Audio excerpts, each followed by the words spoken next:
Greetings, Jay Stone here, Cap and Ball Fanatic channel. You know, I started this channel in June of 2023, which means we've been a channel for about 18 months.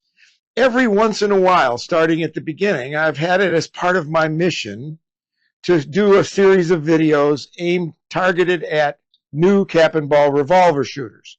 Either shooters that are people who are thinking about becoming Cap and Ball revolver shooters, people that are in it but they're brand new and have tons of questions, or the people who have been in it for a while and they're still looking for answers to basic questions.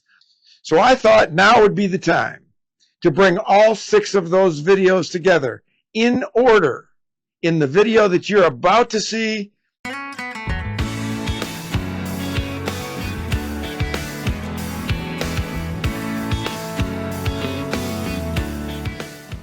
So what's involved in the ultimate guide to Cap and Ball revolver shooting? Well, I have taken 5 videos that I have targeted at new shooters in the Cap and Ball world over the 18 months we've been a channel. I have added a 6th video that has never been published. And so I have taken these and made 6 distinct chapters, starting with chapter 1, buying a Cap and Ball revolver, and ending with chapter 6, which are the 3 major challenges I wish I'd known about when I was a new Cap and Ball revolver shooter.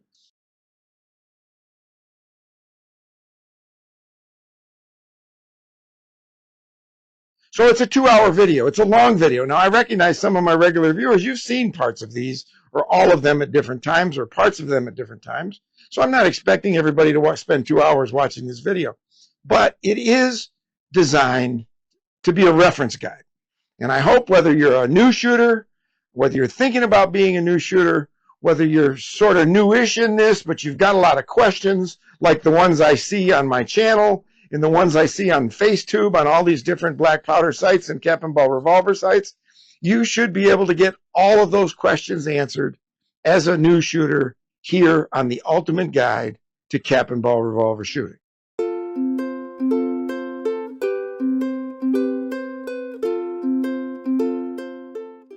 This week on the Chronicles, I'm going to answer a viewer question, and I've had this question asked dozens of times since we became a channel. It's, hey, Jay Stone, I'm brand new to Cap and Ball shooting. Which Cap and Ball revolver should I buy as my first?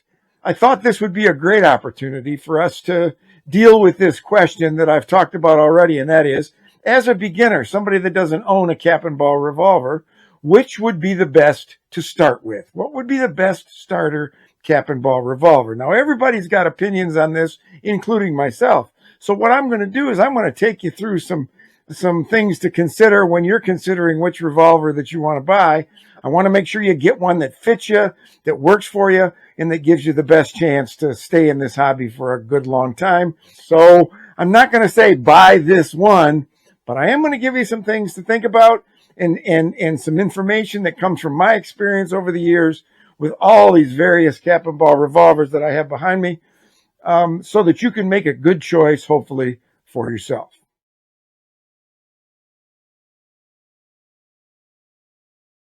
First thing I want to do, I'm going to assume that this is for newcomers, that this is for beginners that don't know all that much about Cap and Ball revolvers. I hope I don't bore some of my veteran shooters, but we're going to go through this stuff, and I always think repetition is good. I love to watch sort of these kinds of videos because you always pick up something new. I do anyways when I watch the channels that I watch. So the first thing I want to do is briefly touch on essentially the 2 frame styles or gun styles that you're going to be able to find. And that is, first is the Colt style. There's a Colt 1851 London Navy. And what you'll notice there right away is this is the Colt style that sort of looks like the Old West. This is what Cap and Ball revolvers looked like pretty much until the mid-1860s. Most of them had octagonal barrels, although not all of them.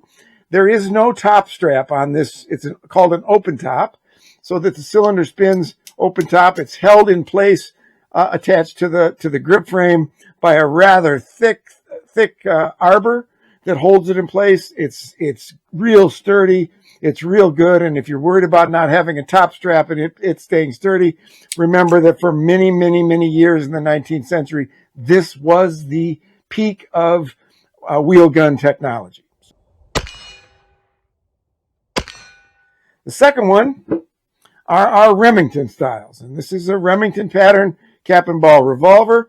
This particular one is a 44 caliber a Remington new model Army copy. And the difference here is obviously it's got the sleek lines that you can see there. It's absolutely beautiful. It has the look of a modern revolver, which I think a lot of people like. It holds and feels a lot like a modern revolver. And different from the Colt style, it has a top strap on it, which does two things. It provides the stability for this revolver under a firing pressure. But also it provides the channel that ends up being the beginning of the back sight, which allows this, as we'll talk about in a minute, to be probably a little more accurate right out of the box.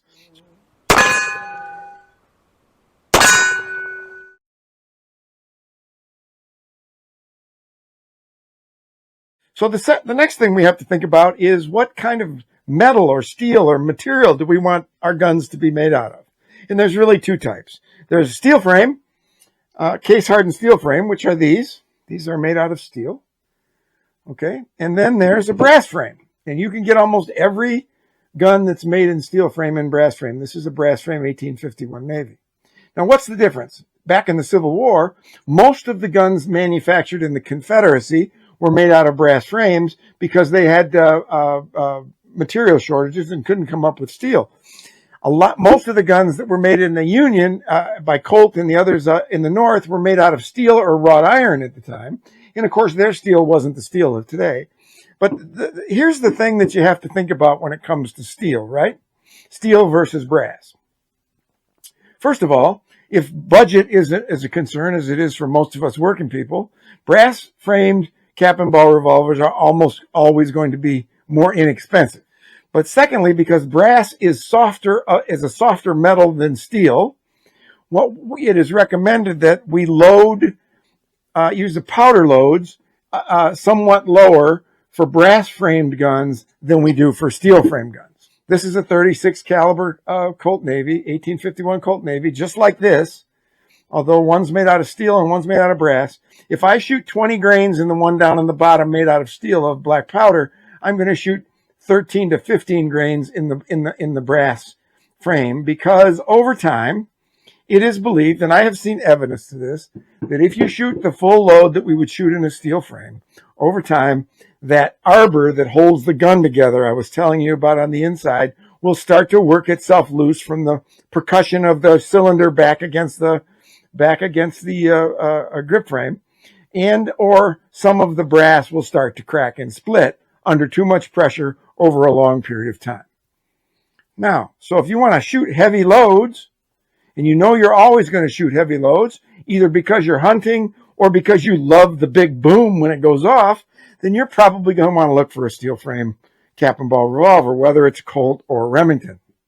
If you're going to do target shooting, and you don't really mind loading down a little bit, they still shoot well. They shoot straight. I love them. I have 4 or 5 of them. I enjoy them. They're different. It's a little bit different experience. But if that's all you're going to do, then you're going to buy a brass frame.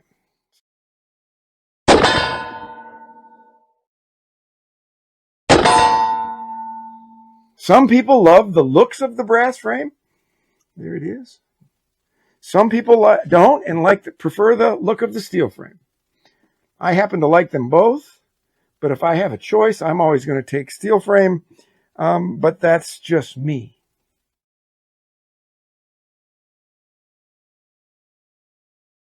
The next thing that we want to consider is barrel length. Most of your standard cap and ball revolvers, most standard Remington 44 caliber cap and ball revolvers have an 8-inch barrel, which makes it a little end heavy. I'm trying to get back away from the camera enough. So you got to think about and practice your ability to hold the end of that barrel out there at the end as level to the target. It tends to want to pull you down there, but this is what the guns were like back in the day. Most of the Colt 36 calibers and 44 calibers, although some are 8-inch barrels, but most of the Colts are 7.5-inch barrels. So the standard barrel choices we have are either the full length barrel, 7.5 or 8 inches, or what we call sheriff models, and these are offered in 44 caliber and 36 caliber. This particular one is an 1861 Navy 36 caliber sheriff model. It has a 5.5-inch barrel.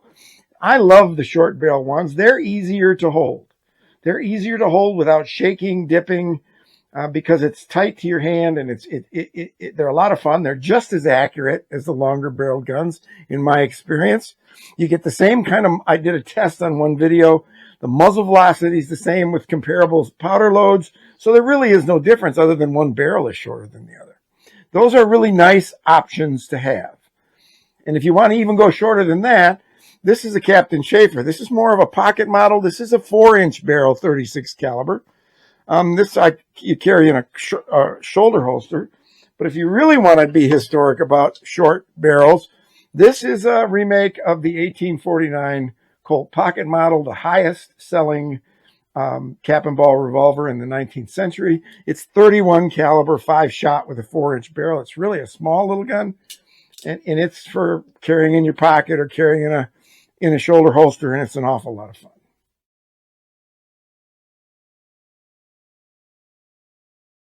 Now let's talk quick about accuracy, out-of-the-box accuracy. I'm not talking about doctored sights and all of the aftermarket work that people have done on some of these things, but let's talk about out-of-the-box accuracy. The Remingtons have really nice out-of-the-box accuracy, largely because their rear sight is the top of the back strap, and they have a bigger front sight. So these guns typically, once you figure out the sighting system and and you can hold them steady, these guns will typically shoot and hit what you're aiming at or just below what you're aiming at right straight out of the box. They're really pretty accurate. In fact, most people I know that shoot competitions and are serious about shooting competitions shoot some version of the Remington pattern cap and ball revolver. Colts, on the other hand, they are historically known to shoot higher than where you're aiming at. So if you're aiming at the center of a target, these will shoot, depending upon the gun, anywhere, in my experience, from 2 inches above where you're aiming to 1.5 feet above where you're aiming. And the challenge with the Colts is you have to figure out what each one does. The old saying from the Civil War was, when you're carrying Colts, is aim at their belt buckle, hit them in the chest. And that's really true now. And why is that? Because of the sighting system. The rear sight is in the hammer. There's a little notch on the top of that hammer. I'm sure you can't see it. And the front sights on Colts are usually kind of tiny. So in order to line them up, if you're relying on the sights, when you bring that sight up so that you can see it in your rear sight, you're aiming higher than you think you are.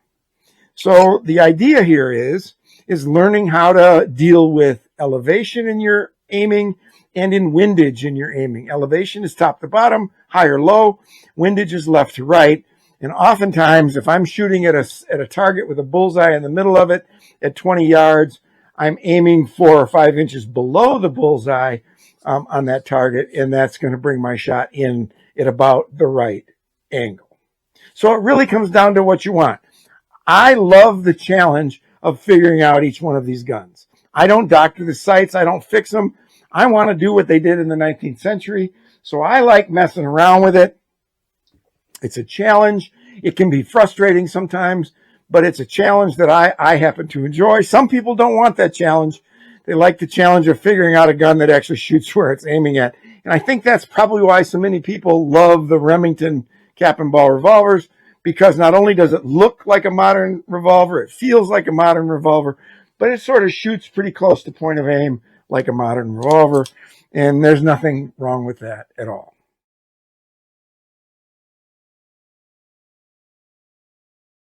Now, let's talk about one more thing as it relates to the shooting of these guns, and that is an ease of use. So what I mean by that is, how much does it take to keep these guns running? Let's say you want to shoot 50 or 60 rounds at the range someday, and you've got the afternoon and you want to shoot that many rounds. So what are the potential problems that come up? And generally, unless something weird happens, the Colts, I have found, are much easier to keep running all day and not be affected by fouling than Remingtons are.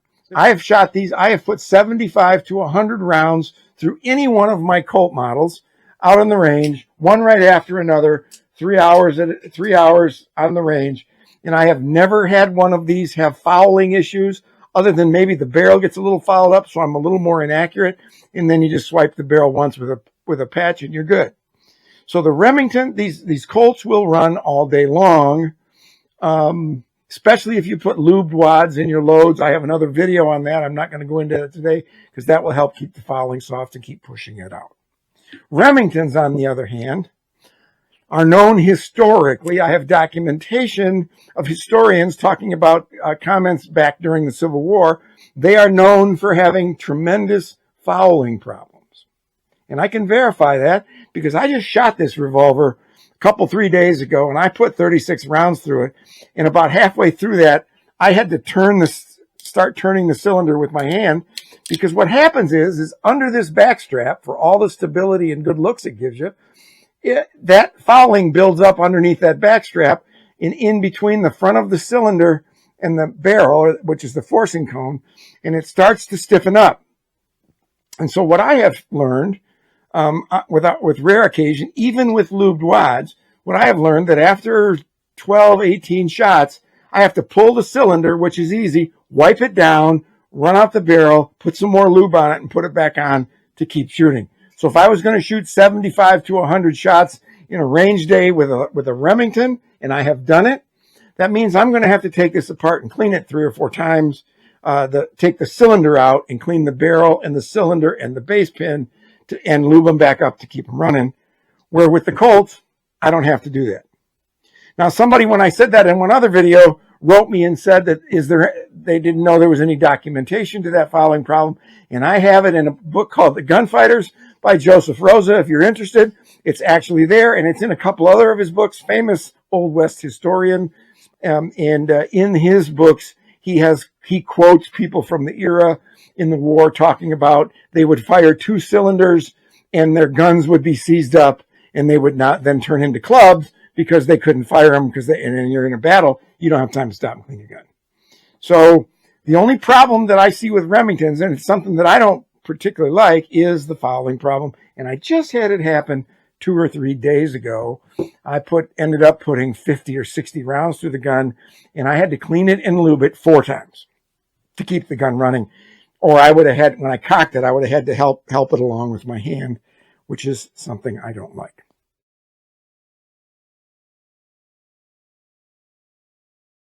We have to clean our guns every time we shoot them. This is black powder. Black powder attracts moisture. This isn't like shooting your Glock, where you can run 30 or 40 or 50 or 100 rounds through your Glock, wipe it off on the outside and stick it in the gun cabinet, take it out a year later and shoot more because you're shooting smokeless powder. These have to be cleaned one way or another every time you shoot them, whether it's 12 shots you put through them or 120. The difference is if you put 120 through them, you have to tear the gun down and clean it all on the inside and do a deep cleaning, clean it all up, lube it up, and put it back together. If you only shoot 12, then you can clean the barrel, the cylinder, the nipples, and wipe it all down, and then you'll be good. If you don't clean, then what you're going to end up with, because black powder and black powder substitutes are so absorbent of moisture, that you're going to end up with rusty guns that won't work. And then you've ruined your investment in your gun. So I like to say, as I said in another video, that cleaning your gun, whether it's going to be a simple cleaning or a deep cleaning, cleaning your gun is as much a part of the shooting experience as loading, aiming, firing is. Because you're not really done with your range day until you actually clean your guns. Now, I find that the Colts are far easier to clean, especially when you have to tear them down, than the Remingtons. And you saw the 3 pieces. That's because you have 3 pieces to clean, and there's only 5 or 6 moving parts. The bottom comes off, the grips come off, and the parts are right there. It's really simple. I find the Remingtons harder to deep clean because of 2 things. 3 things. One is there's a spring in here. It's called the mainspring. And the way they put that in, it's inside the grip frame, and it's in a little notch, and it sticks up underneath the hammer. And I find that hard to get in and out. I've had to fight with those many, many times. On the inside, there's a little thing called a hand that makes the cylinder go around. It's just a little tiny thing. On the Colts, there's a clip that you put it in the end of the hammer and it shoves right in. On the Remingtons, there's a tiny little screw that holds that hand to the hammer, and I hate that little screw. My fingers don't like it very well. And then when you take this gun apart, the Colt apart, and you're doing the cleaning, you've got the barrel and the cylinder and the grip frame, the gun frame are separate. They're easier to clean, easier to handle. But when you take the Remington apart, you have the grips are off, but it's all one piece. The cylinder's missing and the triggers are gone, but this is all one piece. And so you have to clean it this way and try to clean it this way. And there's a lot of little places you got to get to. And I find Remington harder to clean than Colts. That might just be me, but I find them a lot harder to clean. So I prefer all of the Colt styles when it comes to cleaning, whether it's simple cleaning or deep cleaning. I prefer them much, much better.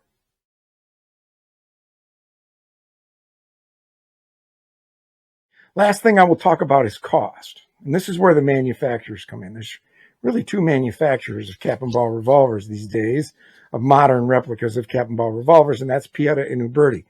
Historically, Uberti has been known as the manufacturer with the best quality, although I think in modern times today, that's more of a reputational thing than it is in reality, because I and so many others I've heard from have found that the Piettas seem to be much more sturdy and workable and workhorses than the Ubertis do. I own too many cap and ball revolvers. Most of them are Piettas, and I've had little to no mechanical problems with any of the Piettas. They work, they shoot, they keep going, they do really well. On my Ubertis, I've had mechanical problems with several of them, and I think I own about 10 of them. And of those 10, I bet I've had to fix something, tune something, file something, replace something on 8 of them. So why do I bring this up? Because Ubertis typically are $50 to $100 more than a Pietta for the same cap and ball revolver model.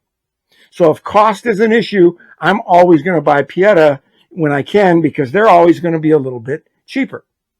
The second thing about cost is that most of the brass frame cap and ball revolvers are going to run somewhere between $260 and about $350. The Remingtons are going to be a little more expensive across the board than the Colts are. But you're looking at, for most cap and ball revolvers, unless they're special or there's engraving or some of that nature, you're looking at somewhere between, if they're steel frame, you're looking at somewhere between $325 and probably as high as $600 or $700 if you're getting all of this fancy engraving like I have on my Captain Schaefer.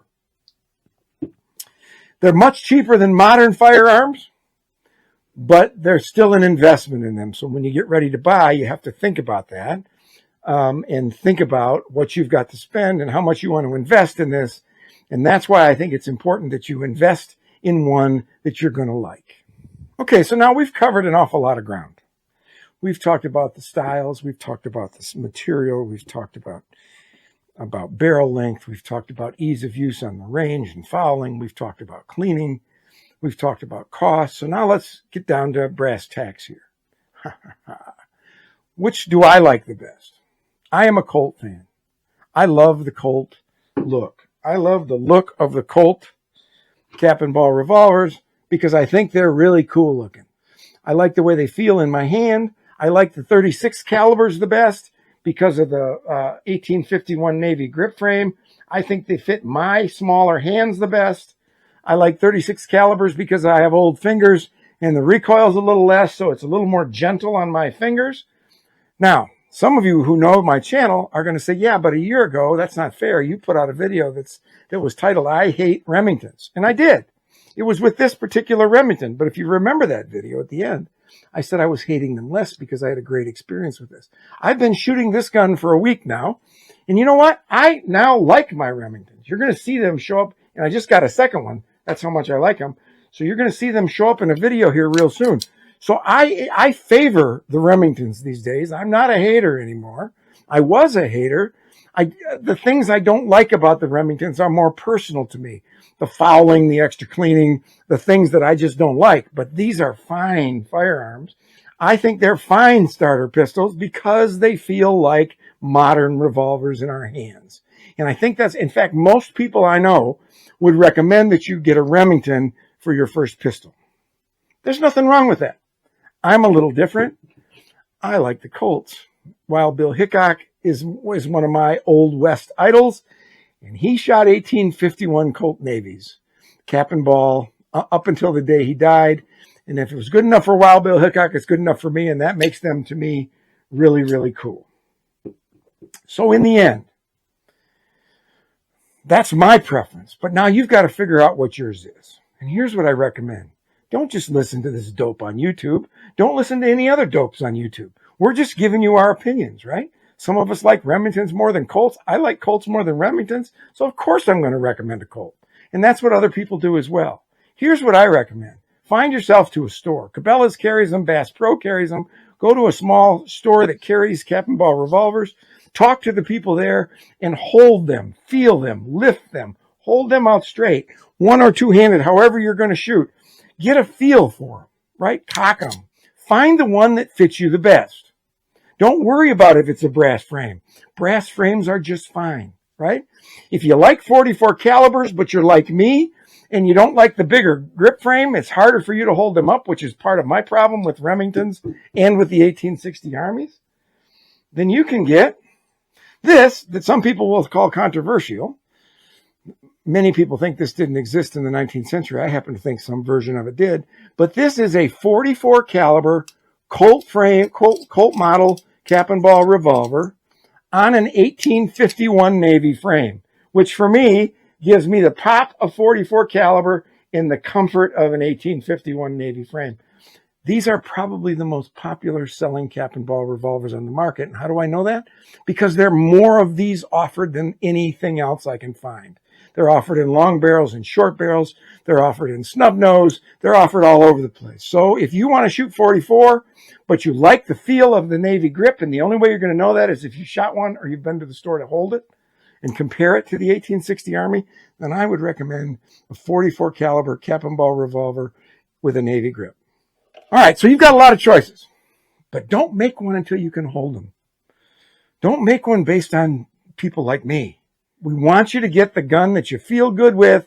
We don't want you to get one that you think you're going to feel good with, or some idiot on YouTube like myself, or some friend of yours said, oh, you got to have this. And then you get it. It doesn't work for you. You shoot it once or twice and you put it in the gun cabinet, never take it out again. And you sour on the whole cap and ball revolver hobby. That's not what we want.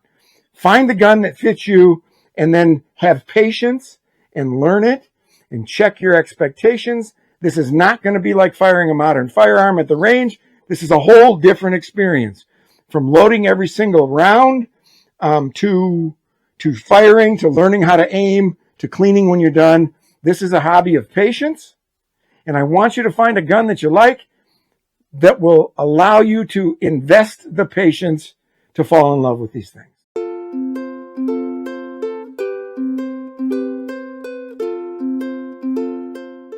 Today's video is really going to take a look at the basic sort of required supplies that one needs in order to get started shooting cap and ball revolvers, and then and be able to keep your cap and ball revolvers running all the way through your range session. What I'm focusing on are sort of those basic supplies that we need and that you will need if you're new to this cap and ball revolver hobby, which I hope you are. I'm trying to make it easy for people to get their way in, get their guns loaded, running, cleaned, so that you're having a good time, so that you can't wait to get back to the range and get it out the next time.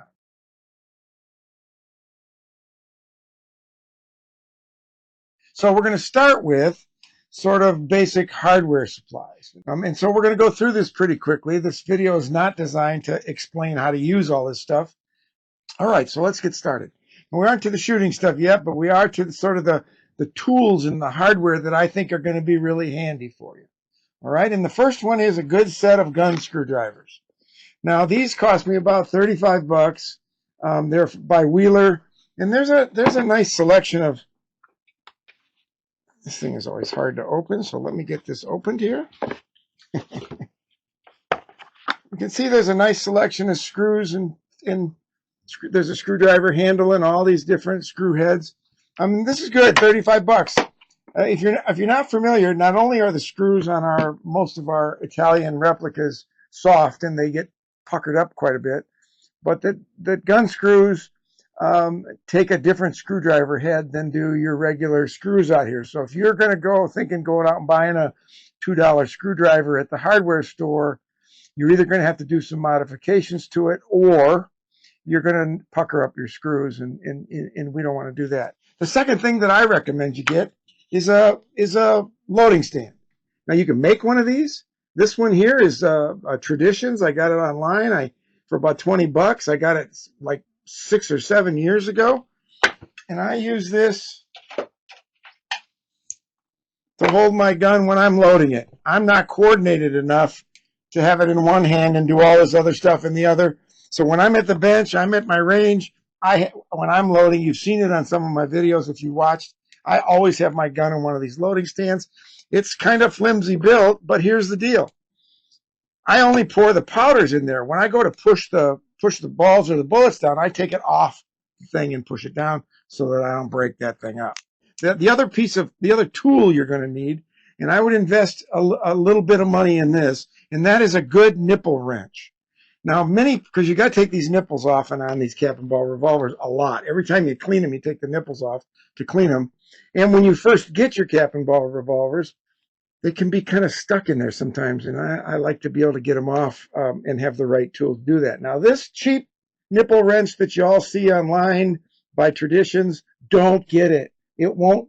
The metal, the steel is awful. You'll wreck this thing in your nipples first, second, or third time you use it if one of them happens to be stuck.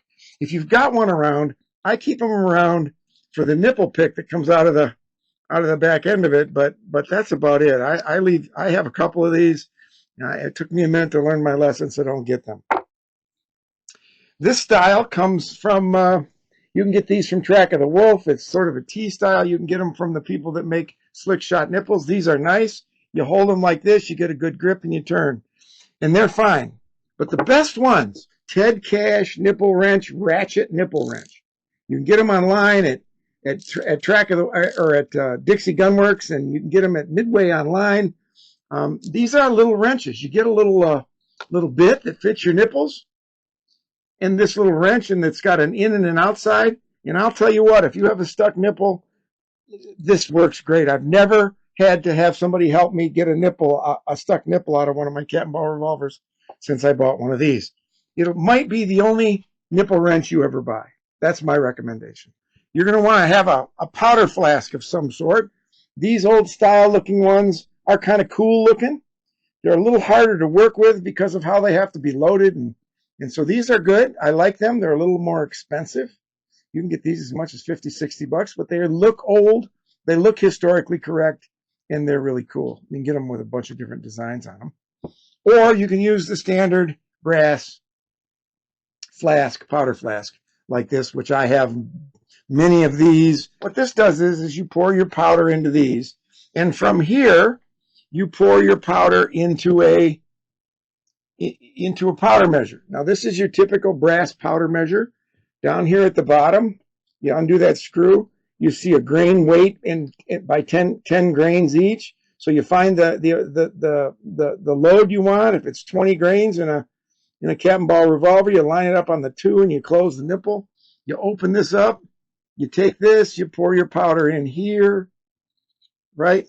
It'll fill up to the top, and then you can use this to bring across and give you a leveling on it. These are really, I recommend you have one of these. Now, it's possible to buy a spout for your flasks in different grain measurements, but they're going to be less exact, because if this is a 20 grain spout, this here particular one is a 20 grain spout. If you tip it down and you fill it up, when you let the spring off, you're going to have less than 20 grains because your finger pad goes down in there a quarter or an eighth of an inch, and so you end up with an unexact measurement. But if you're not worried about that, that's fine. So I recommend that you use a powder measure. Take a little bit of the extra time, measure your powder out by volume, and do that. Now, this other powder measure I have is the one I really like. It's a Thompson Center. It's called ClearX, and these are really nice. And this gives you 5 grain increments. But I just went online to buy another one, and these don't seem to be available anywhere. Nobody has them. So I don't know if Thompson Center, they're just coming back into business, if they've stopped making them for a while, or if they've stopped making them altogether. But I love these ClearX ones. But if you can't get one of those, everybody you know has brass powder measures. All right, so we've got flasks, we've got powder measures, we've got a good set of screwdrivers, we've got a good nipple wrench, and I recommend you get some kind of a loading stand to help you when you're loading, especially when you're new in the game, because you can use both hands to load it. It'll take you a second to figure out the process. So I recommend you have something that you can hold it. You don't have to buy it. It's 20 bucks, but you don't have to buy it. You can, if you're handy, you can make one too.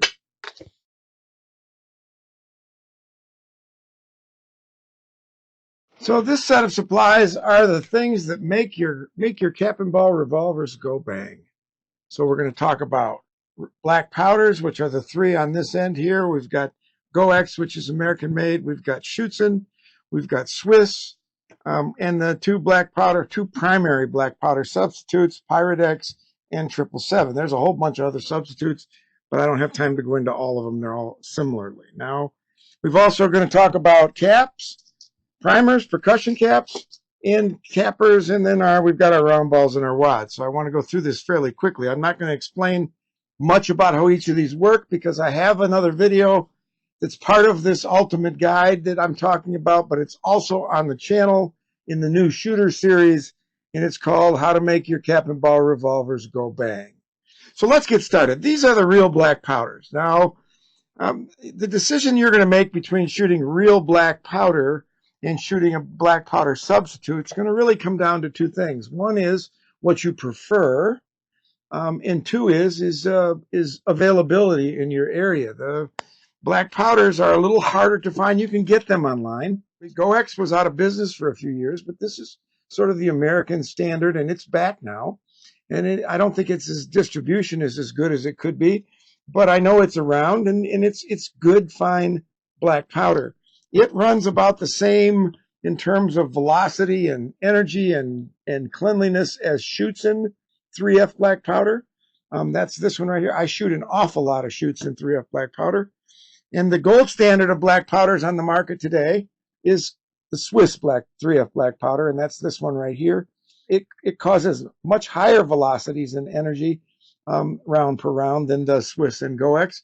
And it's a little bit cleaner, and it's a really nice powder. It's also the most expensive. Let me talk about black powder for a minute. In the cap and ball revolvers, we shoot what's called 3FG black powder. And if you look at this really carefully here, on the side of that Schützen bottle right there, it says 3FG. 3FG is for pistols and light rifles up to about 50 calibers. 2FG is for heavier rifles, and 1FG is almost a cannon powder. 4FG is considered primer powder. So there are 4 FG ratings. 3FG is what we use. So when you buy black powder, you're going to want to, for your cap and ball revolvers, you're going to want to buy 3FG. Now the other ones will work. At least 2F will work. And I know people that shoot 4F, but I'm not an advocate of it. I think we should shoot with what's recommended and what works best, and that is 3FG black powders. But shooting real black powder is fun. It's part of the experience. The problem is, depending on where you live, depending on what state or what region or what country you live in, sometimes these can be a little bit hard to buy. There's the real black powders, and then there's the substitutes, which have gone in and out of being controversial in the cap and ball black powder world, and I just don't get it. It was probably an old historical thing. But Pyrodex is a 3FG equivalent, is equivalent by volume, not by weight, but by volume. By that I means the number of grains we shoot as is an equivalent to black powder, to real black powder. So if you're going to shoot 20 grains in a 36 caliber of real black Swiss 3FG powder, you can shoot 20 grains of Pyrodex in the same gun, and you will get similar to same results.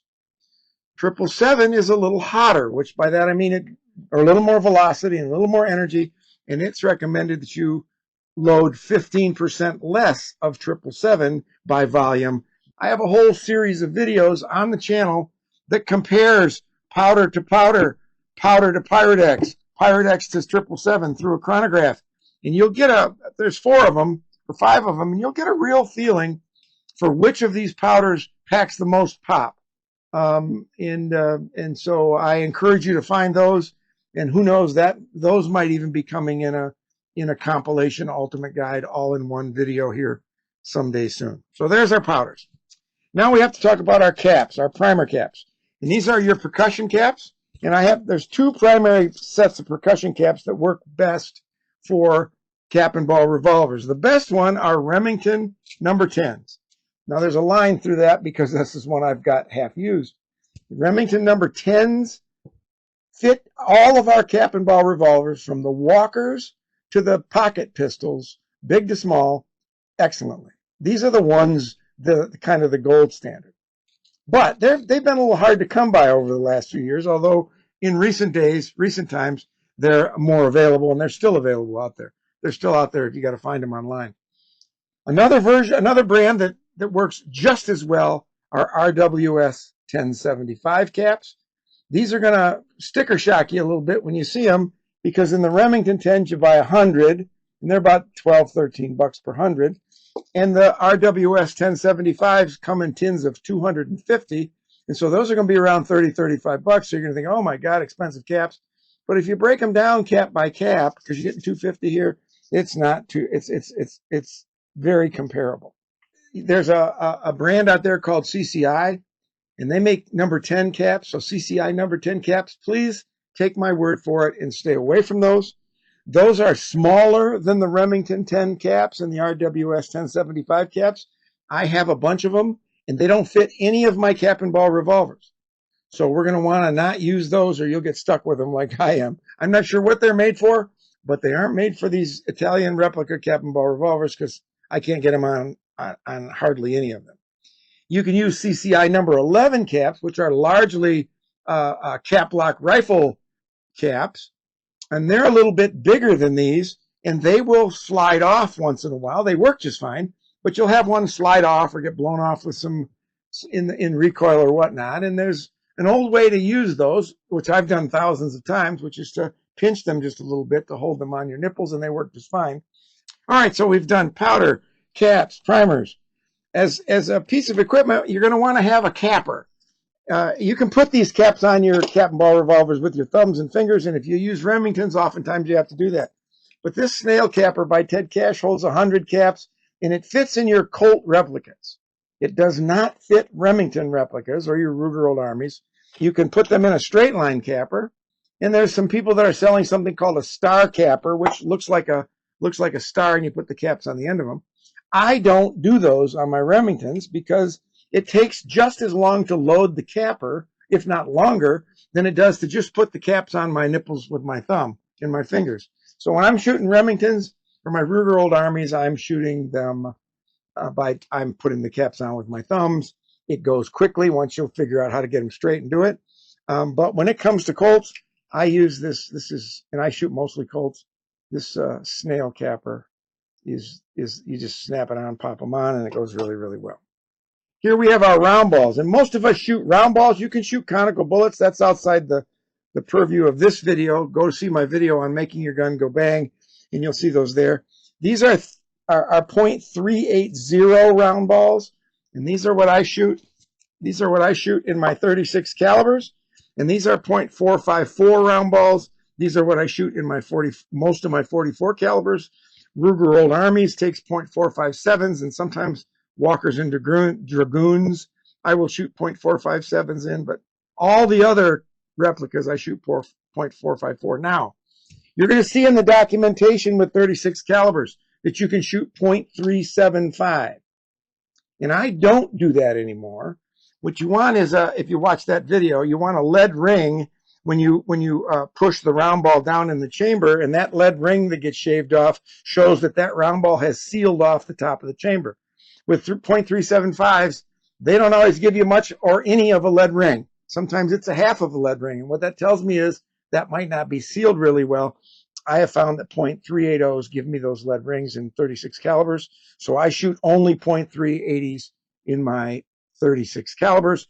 You will also see for 44s, it says you can use .451 round balls, and you can use .375s and 36s too. But for the same reason, I use .454s.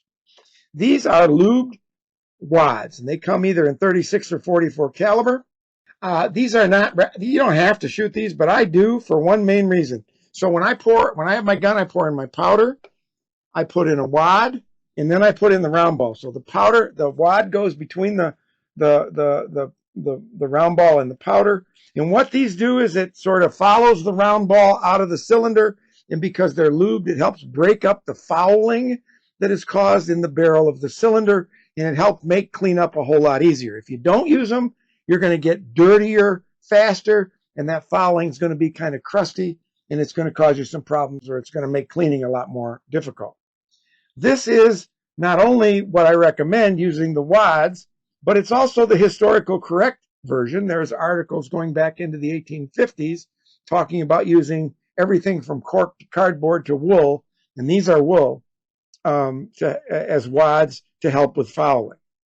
Now, the other way people do it, and it's sort of become this old wives' tale, and that is that you have to put grease or Crisco or boar butter or some kind of grease over the chamber mouth, over the top of the ball and the chamber mouth, and that somehow or another that's how it's always been done. There is no evidence that they ever did that until recent days. And the reason that you put that over the chamber mouth is for the same reason that you use the wad, and that's to help break up the fouling. People will tell you that that stuff stops chain fires. There's no evidence that that's true. The good seal of your round ball that we just talked about is what's going to stop chain fires. If you have a good seal on your round ball, you're not going to have to worry about having wads or grease. Now, I have put grease over the chamber mouths when I first started because I was told that's what I had to do. And all it does as the gun warms up is it melts out and runs all over your fingers, your hands, your guns, and it makes one heck of a mess. These don't do that.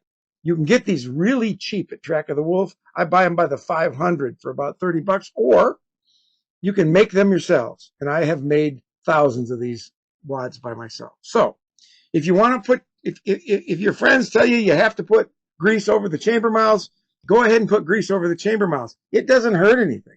It's your choice. But I'm telling you, you're just going to make a mess, and it's going to be, and by the time you're done shooting all six, if it's summertime, you won't have any grease left on 4 of those chambers, because while you're holding your gun out there, it's going to melt off, and it doesn't do anything for you. So I would go, if you're worried about fouling, I would go with the lube wads. All right, so we've got real black powder. We've got black powder substitutes. You've got some choices here. Either one's fine. Shoot what you can get, shoot what you can afford. I shoot a lot of this around the house, around the range here, because it's only $25 a pound. And as many shots as I make every year, this saves me an awful lot of money. But it doesn't matter. I shoot probably 65% Swiss black powder and shoot some black powder these days. And the rest of it is Pyrex and a little bit of 777. So we got black powder, substitutes, caps, cappers, and 2-size round balls and your wads.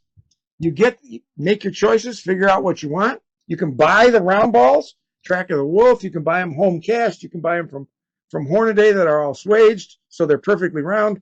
There's a lot of choices. Or when you get into this hobby, you can learn how to make your own round balls, cast your own round balls with a lead pot and molds, which I do, and it's an awful lot of fun.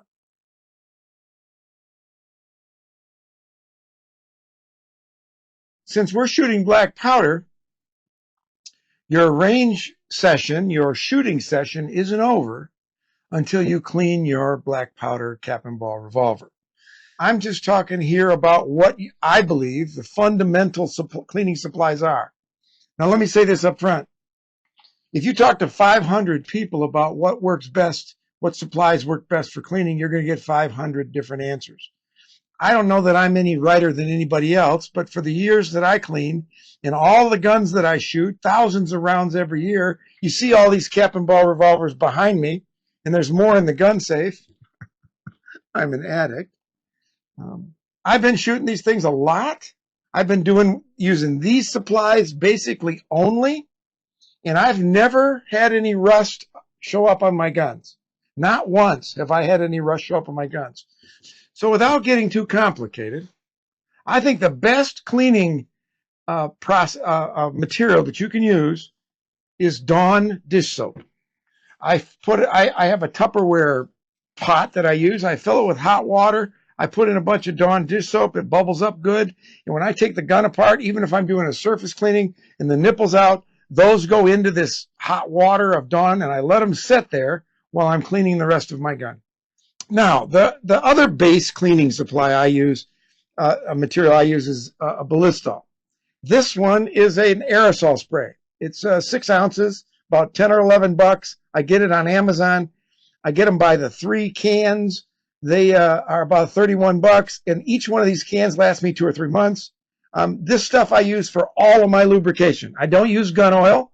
It's got petroleum-based. I use Ballistol to lubricate my parts, the insides, my barrel, my base pins, my arbors. Everything gets lubed with this. It's natural. It has no petroleum bases in it, and it is a terrific rust preventer, and it helps evaporate any water that might be left over. So I use this. Everything gets sprayed with this when I'm putting the gun back together.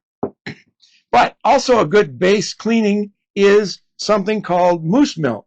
And we all have our different variations of this. There's lots of fancy recipes out there. This is my moose milk. It's white. You see that? You mix this up. And I mix up 3 parts water and 1 part straight liquid Ballistol. And it turns white. You shake it up. And when I'm cleaning my parts or cleaning things, I just spray it down the barrel, spray it all over the gun, spray it on the parts, and I just leave it set for 10 minutes, and the fouling wipes right off. And that includes both real black powder and the black powder substitutes. So those are my base cleaning supplies. I don't use anything else. I don't get fancy.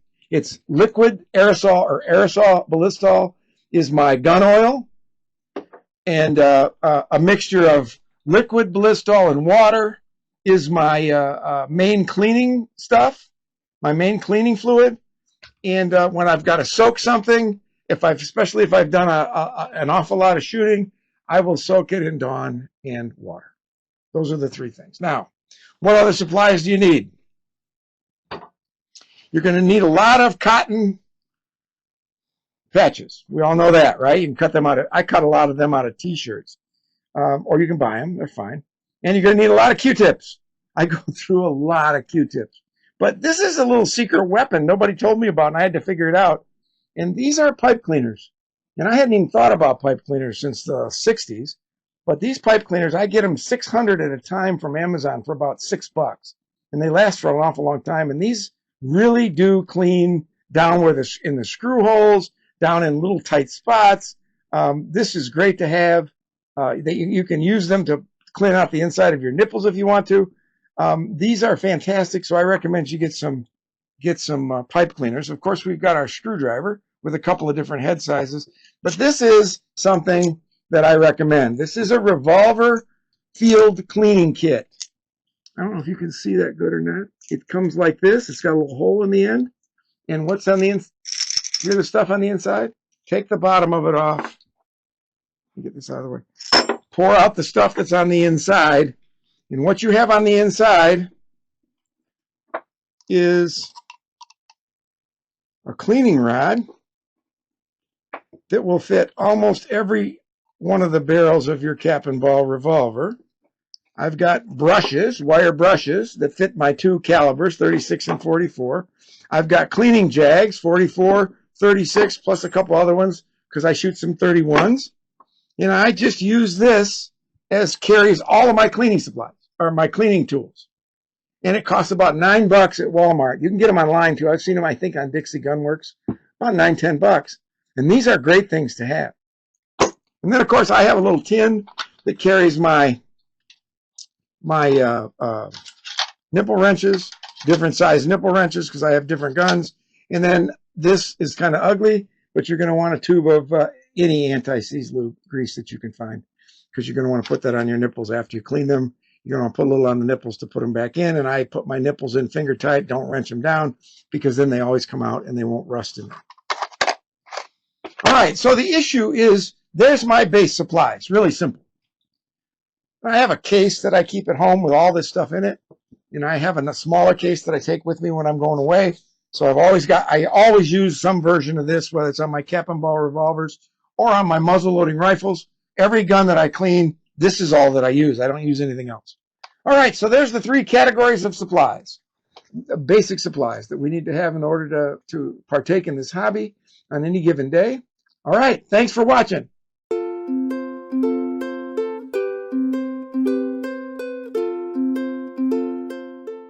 You know, I get a lot of questions about loading cap and ball revolvers. And I know there's been other videos made, but I want to do a video today that sort of brings all of the issues and stuff involved in loading a cap and ball revolver all onto one video. Now, I realize this is going to be a video pointed mainly towards new shooters, but I still watch these loading videos by others, and I still think about it because you never know when you can learn something. So I hope that you enjoy today's video on loading and firing a cap and ball revolver.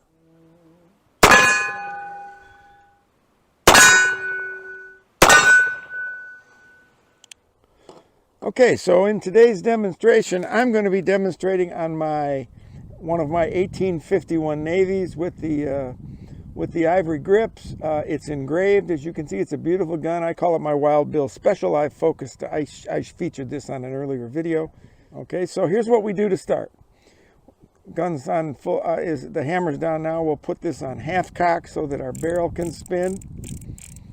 Okay, and then we're going to set it down in this. I set mine in a loading lever. Some people will load it this way. Some people will do it out of hand. I'm not that coordinated. Okay, so here's what we're going to do. Start with my powder measure. When I shoot an 1851 Navy, I shoot 20 grains of powder. So let's load this up and get going. Now, I apologize for the awkward camera angle here. I'm doing the best I can to watch the camera and watch my powder at the same time. So let's pour in our powder. Okay, we got that in there. We'll set that down. We'll close the lid and knock off the difference. We've got our powder. We'll go around to our first open cylinder and we'll pour in our powder. Just like that. Okay, then we'll take a lubed wad. Now I buy these from Track of the Wolf. It's a brand called Eastern Maine. I used to make them, but I buy them now from the Eastern Maine brand because they come for like $6 per 100 if you buy them in bags of 500. So for 33 bucks, I'm getting 500 of these things, and it's almost as cheap as it is for me to make them. So we take this wad. Now let's remember, this wad doesn't stop chain fires in the front. It helps keep the fouling soft in your barrel and at the end of your cylinder so that you can continue to shoot and not have your gun foul up and stop working. So we'll take this. We want to get it started as straight as we can on the top. We get it just started down there enough so that you can see that the wad is right there. I'll move this over here so that you can see what that looks like. Okay, then we take our round ball. I use 380 round balls as opposed to 375s. I like the seal that these give on my 36 calibers better than the 375s. I cast these at home. There's a flat spot on the top, which is the sprue, where you cut it off from the mold. You take this, you put it down inside the chamber and rest it on top so that sprue is sticking up, if you can see that. Then we undo the loading lever. Cycle this underneath so that it's straight underneath the loading lever, and then we just push it home. And then you can see, if I can get that out of there, you can see that this cuts a nice lead ring. And that solid lead ring tells me that I have an appropriate seal on the front of the chamber so that sparks can't get down in there and cause more than one cylinder to go off at the same time, a chain fire. All right, so let's do one more while I have you here. Take our measure, pour in our powder, set that down, close the top. We'll go to the second cylinder. We'll pour this in. Okay, we'll take our wad. Again, we'll get it started over the top. Get it in there as flat as we can. We'll take our round ball get that flat spot on top. Push it down a little bit so it's seated. And then I have to pick this up to get it around. We'll get it around so that it centers under the loading lever. And then we just ram it home. And that's all there is to it. Now, a couple little tips. I get these questions. I am not somebody that puts all my powder in, and then all my wads in, and then all my balls in. I do one chamber at a time because I'm kind of thick-headed sometimes, and I want to make sure I get all my pieces in there. I do that, and the other thing is, and that's what, the other thing that I don't do is I don't like to have conversation with people while I'm loading, because more than once I forgot to put in powder, thought I did, got to talking to somebody, turned back around, stuck the ball down inside of there with the wad, realized there was no powder, and that's what's called a dry ball. So if that happens, not only is it embarrassing, but you have to take the gun apart to knock the nipple off to get the ball out of there so you can start over again. So I do this one cylinder at a time, and I pay attention. So here's what I'm going to do. I'm going to load up these other 4 round balls with powder and wads, and then we'll go shoot. Okay, I've got the 6 round balls loaded up, so I want to take you through the capping process. Now today I'm using my snail capper, and it has RWS 1075 caps in, and this is really a simple process. The gun is still on half cock. You can see if you look into the chambers that all the round balls are in there and they're sent home. So now all we do is we have to put the caps on them to make them go bang. So the snail capper is really pretty simple. There's a little lever right there, and all you do is push that lever and shake, and I hope you can see that a little cap pops right down in that little hinge right there. And then what you do is you take it, you get it started in there, and you just twist. Then you shake it again. You get it on the cap, and you just pop it on like that. Much easier than doing it with your fingers, especially on a chilly day like it is today, where my fingers are a little cold, and I'll be fat fingering these things all over the place and dumping them on the ground. So I hope I'm keeping this under the camera. Get another one going. There's 5, and then there's 6. Now the last thing I do to make sure they're seated is I have a carpenter's pencil. You know, it doesn't have any points on it, obviously. It's got that oblong shape, which I like, that oval shape, and I just take it and gently give them a little push. Not banging on them. Just giving them a little push to make sure they're seated, and every once in a while you can feel one sort of slip down a little further on the nipple. And once they're seated, because I have 6 loaded, I'm going to find the safety notch, which is between those 2 caps. You just pull back the trigger, pull back the hammer, find the safety notch between the cylinders, drop it down, hear a click, and now we are safe to carry. Okay, so I've put on my eye protection and my ear protection, which of course we all recommend. We're going to shoot at these steel targets down here with the Wild Bill Hickok Special. My Wild Bill Special, all loaded as we just did on video. Let's see if they go bang.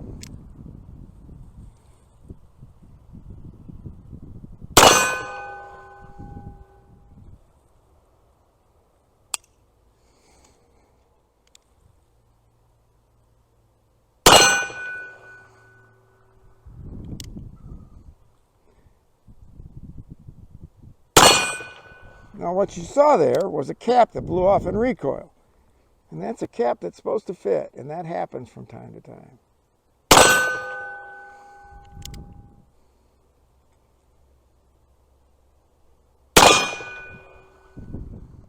What happened there when it just went click, even though it was loaded, is one of my percussion caps, even though I seated them, blew off in recoil. Now this happens from time to time. Don't freak out about it. It's okay. The one that can be a little dangerous is if you pull the trigger and the hammer goes down and the cap goes fizz, but nothing comes out the other end. That's when you want to make sure you hold that on that target for a good 30 seconds, because there might be a spark getting down there that'll give you a delayed hang fire.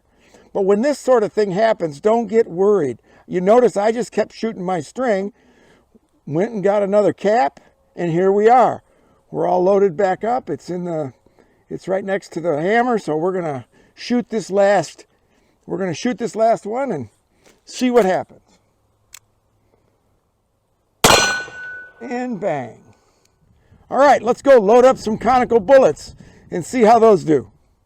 So, another loading option for this are shooting just conical bullets with lubrication on them over powder. Now these are Colt Carriage Works conical bullets. I cast them at home myself with an Era's Gone bullet mold. These are authentic conical bullets that were used during the Civil War and found in battlefields. And the fellow that, Mark, that does that, Era's Gone, fantastic company. Check them out. I'll put the link below. Has done the archaeology and the measurements to make sure that we have an accurate weight and size portrayal of the conical bullet that was used in the Civil War. So what we're going to do is we take it and I lube the rings here, put a little lube on them. We're going to put these over powder without a wad, and then we're going to go shoot them and see how they go. So let's take a peek at how that works. Everything is the same till we get to what we're loading. So we put it on half cock. We get our powder. I'm putting it again over 20 grains of powder. So we pour our powder.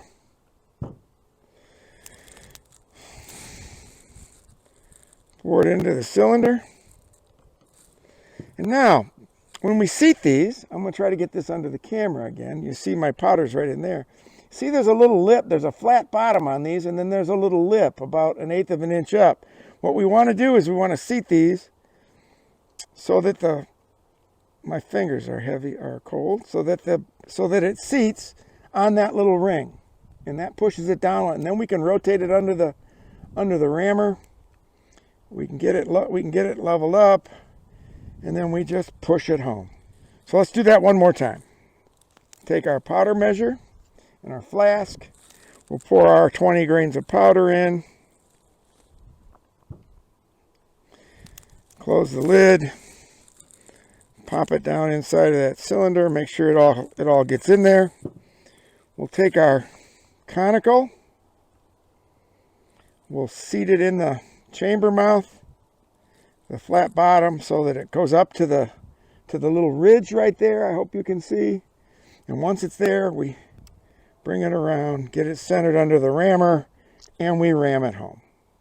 And of course, that gives us a lead ring, just like the round balls do, which gives us a good seal. So I'm comfortable with that. Okay. So I'll go ahead and load this up.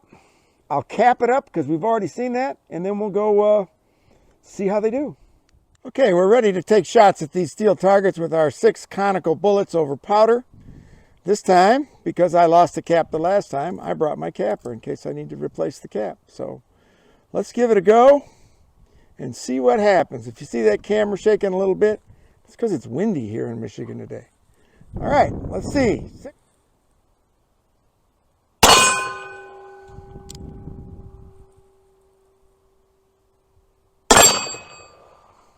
2. I had a cap popping off. There, it's got it.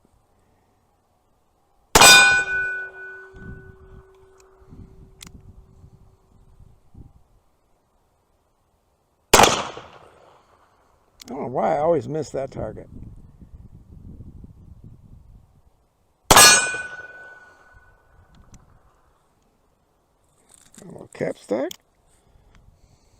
Shoot right here. There.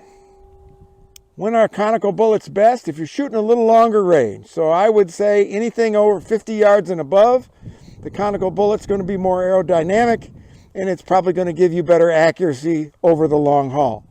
Up to 50 yards, all the tests I've seen in other channels and in other places suggest that the round ball's just as accurate as the conical bullet.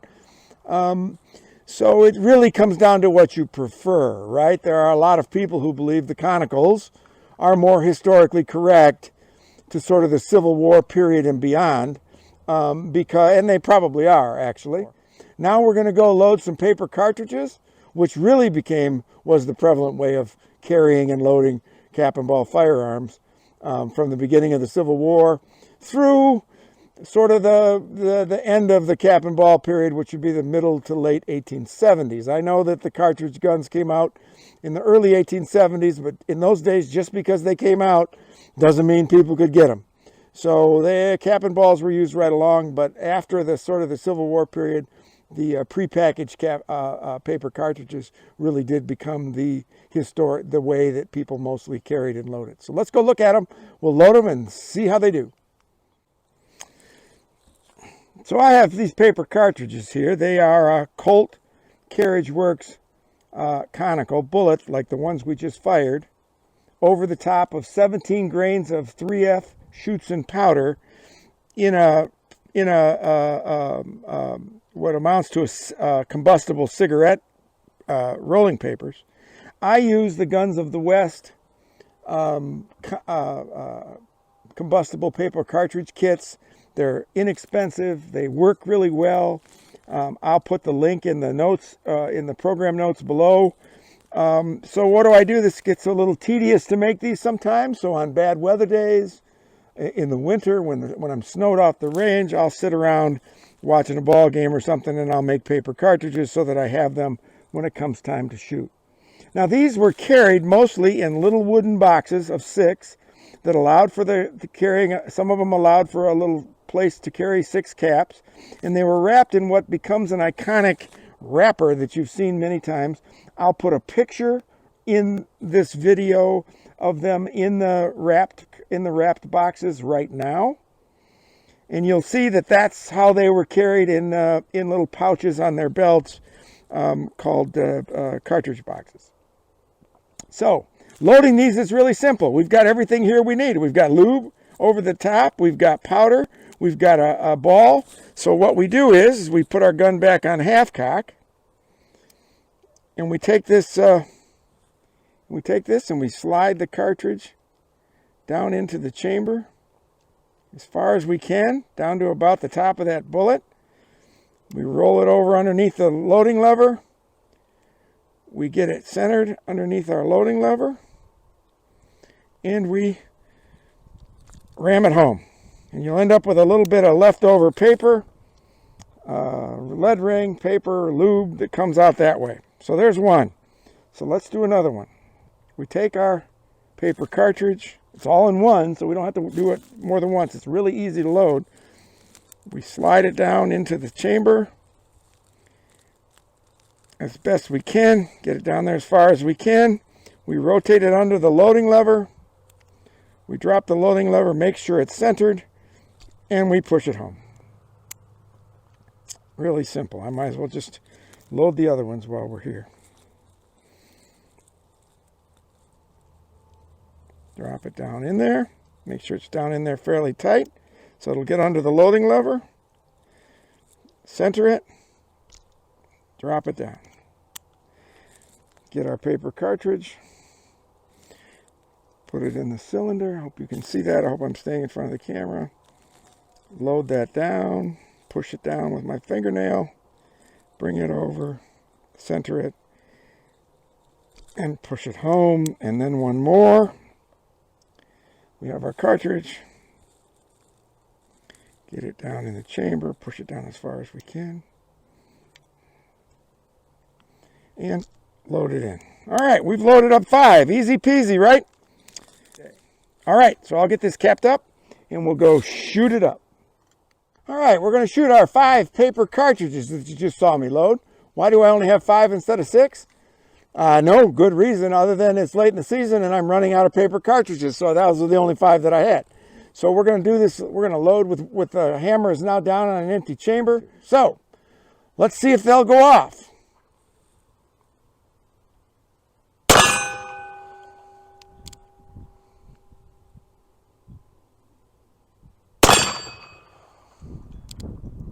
Oops, I did lose a cap. Again, I'm having a cap problem here. So we'll go back around and show you how we fix that.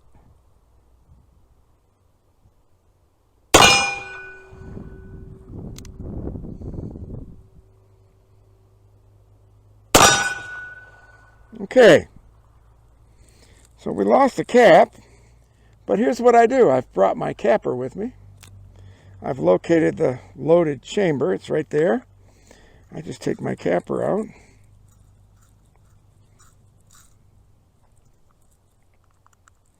Put another one on so you can see that I have another. I capped it up.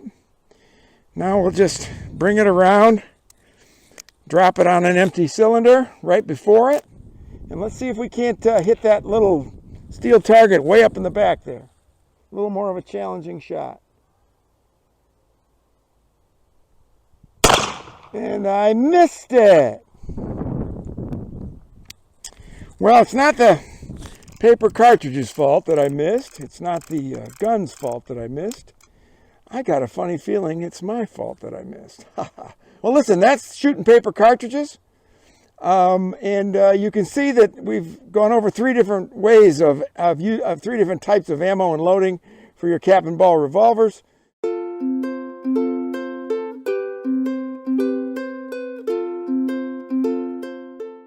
In today's video, I'm going to answer a viewer question. So that viewer question is right here. J-Stone, I don't shoot my cap and ball revolvers as much as I want to because I was told I must completely tear it down no matter how much I shoot every time to clean it. And that just is too much time. Is that what you do? Cleaning. When? How? How deeply? How much? How often? Let's deal with that today.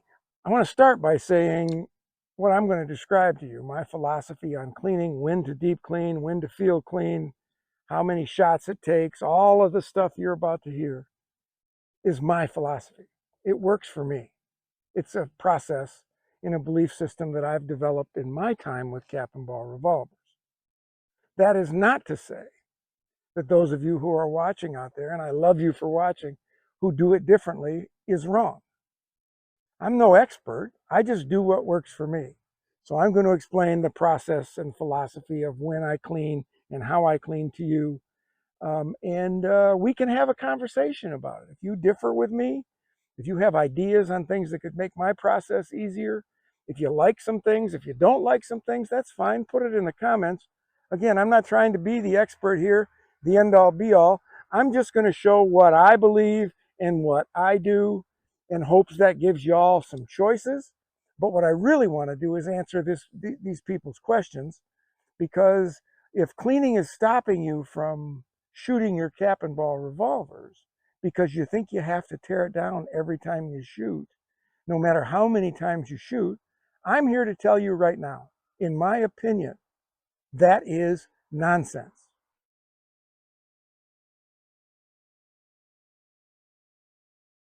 Let's talk about the two cleaning processes that I use. There's one is a simple cleaning, which is going to be, number one, when I put fewer than 75 rounds through a cap and ball revolver.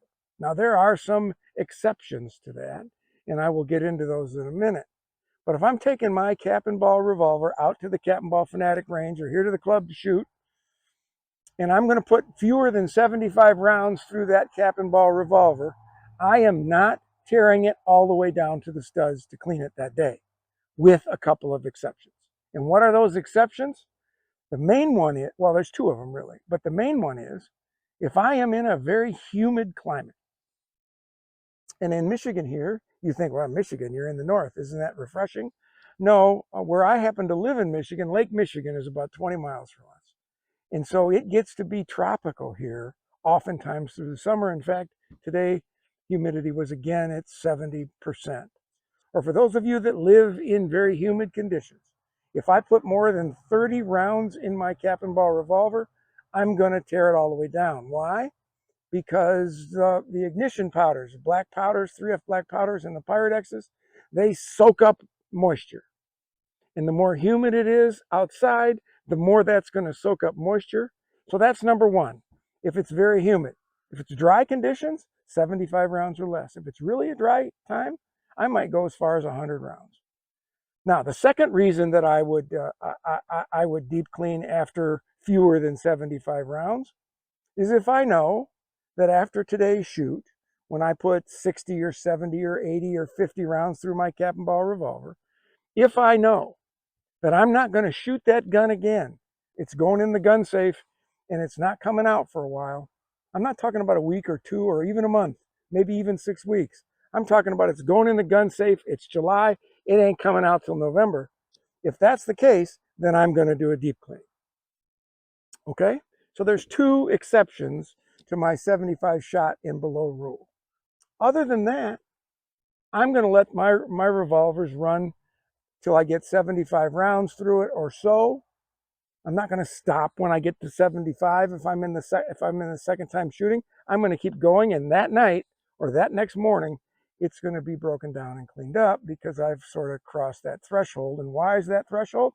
I have figured out that 75 plus is when the internals start to get really dirty. And these are my investments. I have a bunch. These are my investments. These are my children, my wife would say. And I want to keep them running for a long, long time.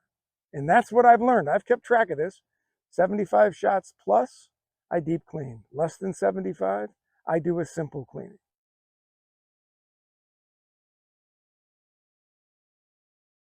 So let's talk about a simple cleaning. Remember, when do we use a simple cleaning? In my view, less than 75 shots, not a terribly humid environment, and I know I'm not going to leave my gun stored for the next 5 or 6 months. And what is a simple cleaning? I've taken this gun apart. It focuses on cleaning up the cylinder, taking the nipples out, cleaning them up good, drying them, and then coating them inside and out with a swab of Ballistol before you're done to prevent rust. Cleaning the barrel, doing the same thing. Make sure you do all sides. Clean the barrel real good till you get a clean patch. And the last patch should be a clean patch with Ballistol on it. I soaked this patch and run it through to make sure that you get no rust. And then I coat the barrel. And on the main part of the gun, I clean everything I can see down inside of there. I clean this off. I clean this off down in that little notch in there where the base pin goes. The hammer face. I clean it as good as I can. I spray the base pin with a Ballistol. That's my lubricant. And once I spray that with Ballistol, I just put it back together. I have not gotten inside the gun. I have not gone inside to clean the internals. That's a deep cleaning, and there you go. And it's ready to go. And if you can do that when you take 75 shots or less, and it's not terribly humid, and again, you're not going to leave it sitting for 6 months in a gun cabinet, that's what I do. I've been doing that for years. It takes about 20 minutes to clean my gun after I'm done. That's not a big sacrifice when I'm out having fun on the range. My deep cleaning, which I'll do in another video, the process I use with the same materials, it's just taking the gun apart. That takes me exactly an hour if I'm staying at it. Which still, if I put 100, 150 shots through a Cap and Ball revolver, these are my children. They deserve an hour of my time. Cleaning is just part of the process.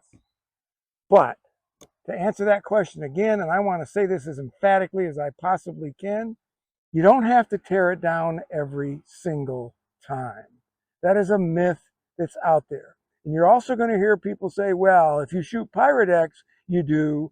No, you don't. Because as we all know on this channel, I shoot an awful lot of Pyrodex. And I have never done anything. I don't do it any differently when I'm shooting Pyrodex than I'm doing when I'm shooting 3F black powder of any brand.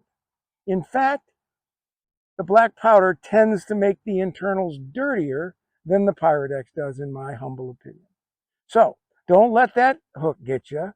I don't know what Pyrodex was like in the 70s, but I know what it's like now, and it doesn't rust as fast as everybody says it does. And I shoot about 50-50 now, and I've never had a gun rust. All right, so there you have it. A little short ditty on cleaning. When you have to deep clean, which to me is tearing the gun apart, taking all the parts out, cleaning everything, all the internals, drying it up, and putting it back together. And when you have to do a simple cleaning, which is basically taking out the cylinder and the nipples, getting them good and clean, focusing on the barrel, and focusing on the externals of your cap and ball revolver. This has worked for me for a number of years. Never had any rust, never had any problems.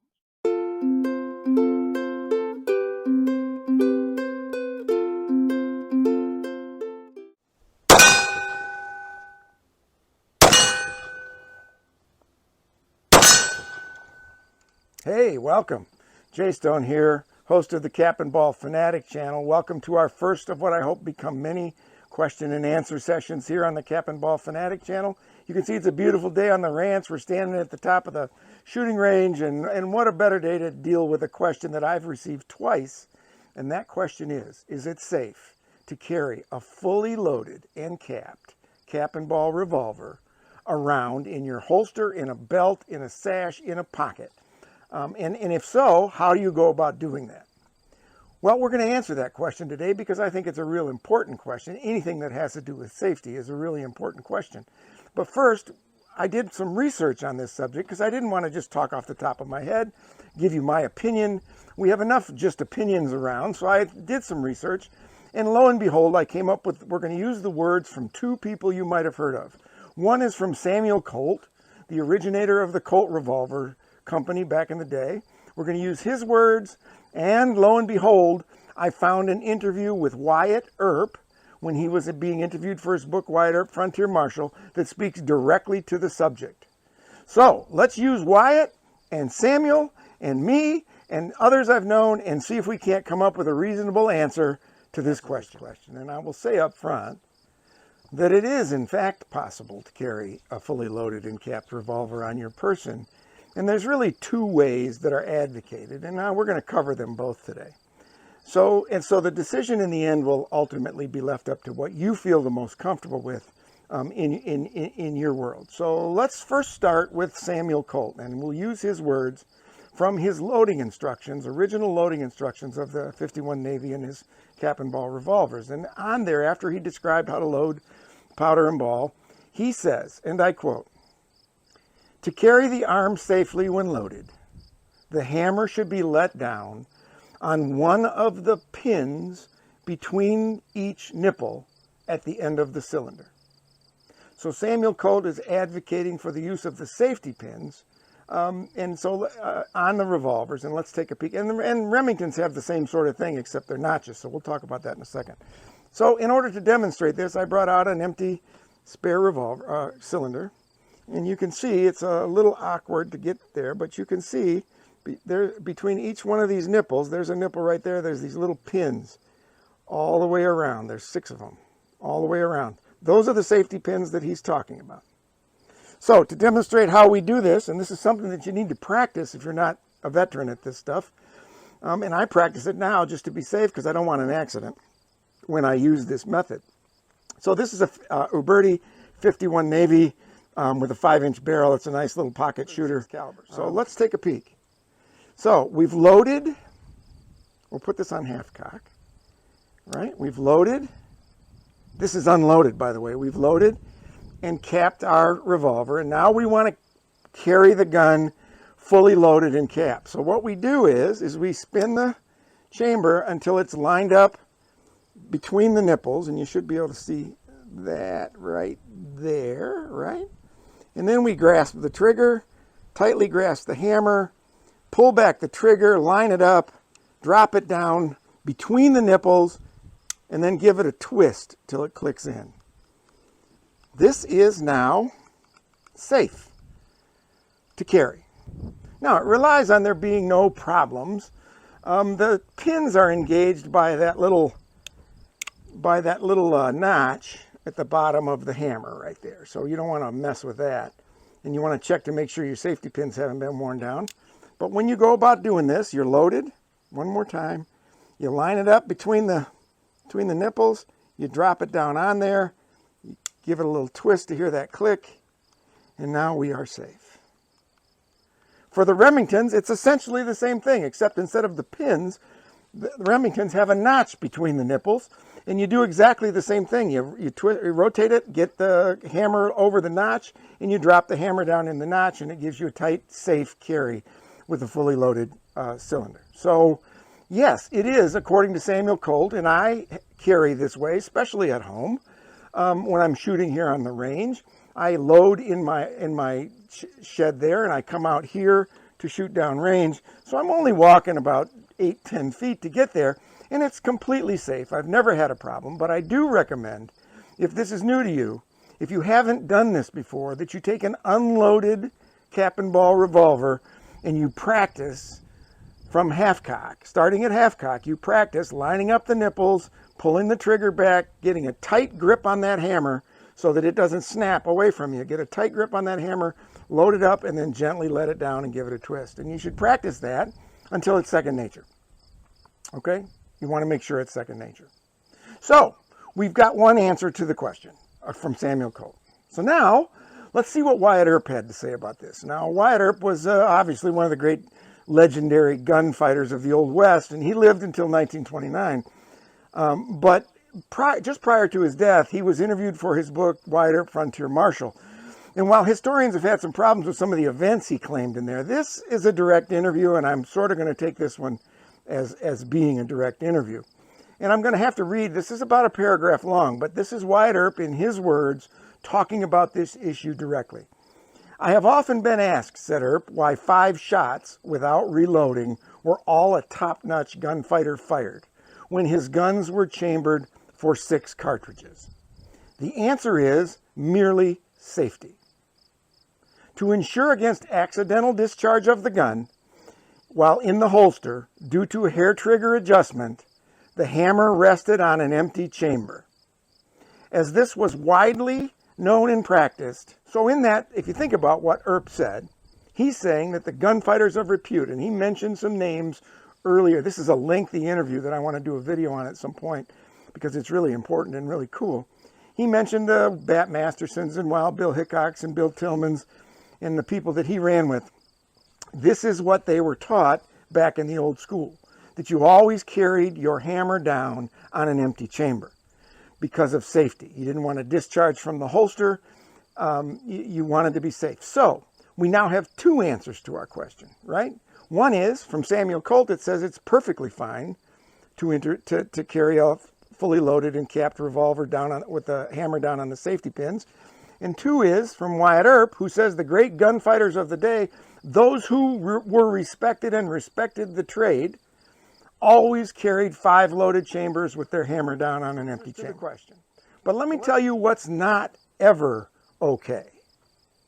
This is not an answer to the question, and this was implied in one of the questions that was sent to me.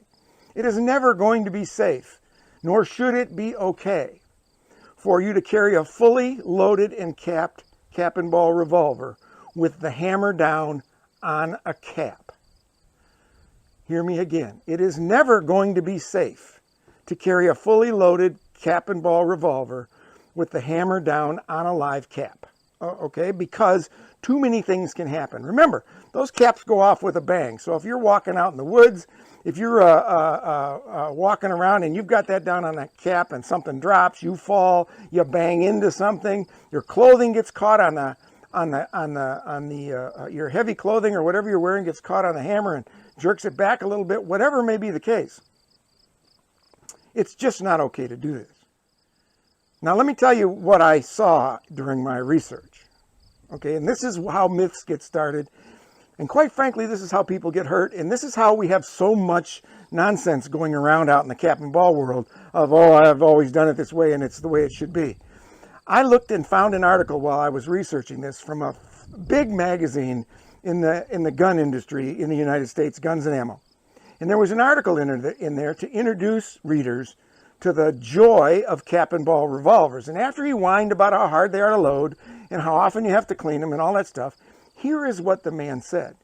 He said that after you're loaded and capped, the safest way to carry your cap and ball revolver in your holster or around on your person is with the gun on half cock.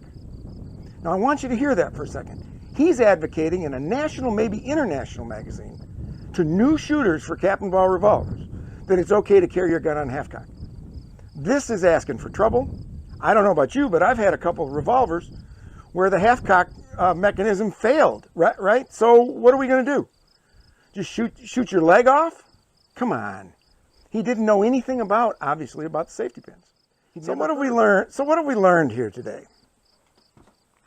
Really, there's two clear answers that say that yes, it is in fact safe to carry a fully loaded cap and ball revolver on your person in your holster.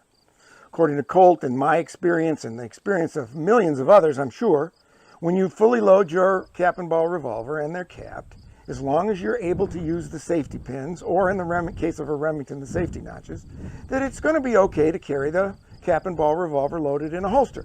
That's going to be the safest, or that's going to be safe, I should say, not the safest. So that's one answer. The second answer comes from Wyatt Earp and others, and the Cowboy Shooting Association. These are called cowboy loads in modern times. And that is that you load 5 chambers and cap them, and then you always drop your hammer down on a empty chamber. That's probably the safest way to go, because we're not relying on the safety pins and the hammer face to keep us safe as we are with the safety pins. But both, I think, are safe. The decision is really up to you. From my perspective, I do both, right? So when I'm here at home, I load 6 chambers. If you watch my videos, you're going to see me shoot 6. I put the hammer down on a safety notch. I holster my weapon until I walk out to where I'm going to the shooting line, and then I unholster my weapon and start from there. But when I go to the club, or when I'm in things like that, or if I was going to be out in the woods, which I do from time to time, trekking around, wearing heavy clothing, running through brush, when I'm in those situations, because of the possibility that something could happen to that hammer, I load 5 and I put my hammer down on an empty chamber. So it really, for me, depends on what I'm doing, how safe I want to be. What are the possible problems that could come up depending upon how I'm loading? So the answer to this question really is up to you. Which of these do you feel most safe with? But let me repeat, it's never safe to carry a pistol, a cap and ball revolver, with all chambers loaded and capped and the hammer down on a live cap. That's asking for trouble. And once again, because Guns and Ammo said it was true, and I want to make sure this stops here, it is also never safe to carry a fully loaded and capped cap and ball revolver on your person with the gun in half cock. You're asking to shoot something, my friends, if you do that, and that something you're going to shoot isn't going to be something you want to shoot.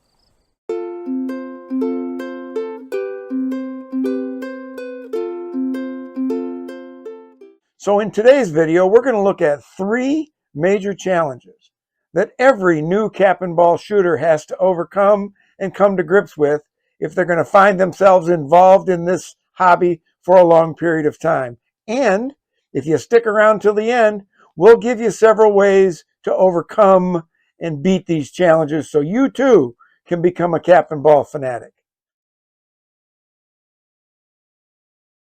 Okay, let's get to major challenge number 1.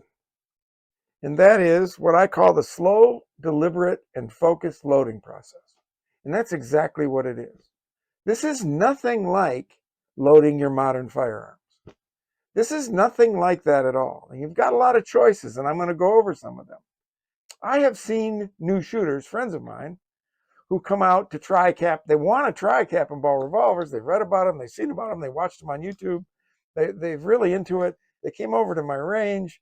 They started to learn how to load, got through it about 2 times. It took them about 15 minutes to load chambers of 6 and get them capped each, right? Because it's awkward at first. They didn't know what they were doing. They felt like they had 5 thumbs on both hands. But I saw them their enthusiasm sort of wilt, because they didn't have the patience, or they weren't willing to give the patience to actually learn how to do this. So let's go through this right now. Again, remember, it's not modern. You're not buying a box of shells. You're not loading up some magazines with an auto loader. You're not slamming them in the gun and firing down range. That's fun. I do that. But that's not what we're here. That's not what this is all about. Also expect that whether you're going to be loading loose powder and round balls or making paper cartridges or whatever you're going to be doing, it's going to feel awkward at first. It's going to be confusing. And let me tell you about the process here. When I first started, it might take me 10 minutes to load a cylinder full, whether that's 5 or 6, because I'm being very deliberate. Now, I can load a cylinder full of 6 and cap it in about 2 minutes. So it's just like anything else in life. If you want to do it bad enough and you're willing to put in the time and have the patience and focus, it becomes easier to do. Right? But let me talk about, think of all the choices that we have here, right? On this table is everything you need to load and shoot your cap and ball revolver. But as I said, we have choices. At the top left are 3 examples of real black powder 3FG and Pirate XP, a 3FG powder substitute. Then you have choices of what you're going to use with your powder. Are you going to use round balls and wads over powder, conical bullets over loose powder, or combustible paper cartridges? On the top right are percussion cap choices, although these are hard to find these days, so our choices are limited. There's a lot to it, right? There's a lot to make choices. And what I like about it is I can change my powder loads chamber to chamber to chamber or cylinder to cylinder, so I can play around and see what powder load gives me the best accuracy, the best recoil. I can up my powder load if I'm shooting at distance. I can lower it if I'm shooting closer. I mean, you really get a chance to put your fingerprints on each and every shot that you take. So let's talk about challenge number 2, what I call shooting your cap and ball revolver, dealing with choices and disruptions. Yep, you heard it, disruptions. So what I'm going to show you now is some clips of what this whole thing is supposed to look like when it comes together.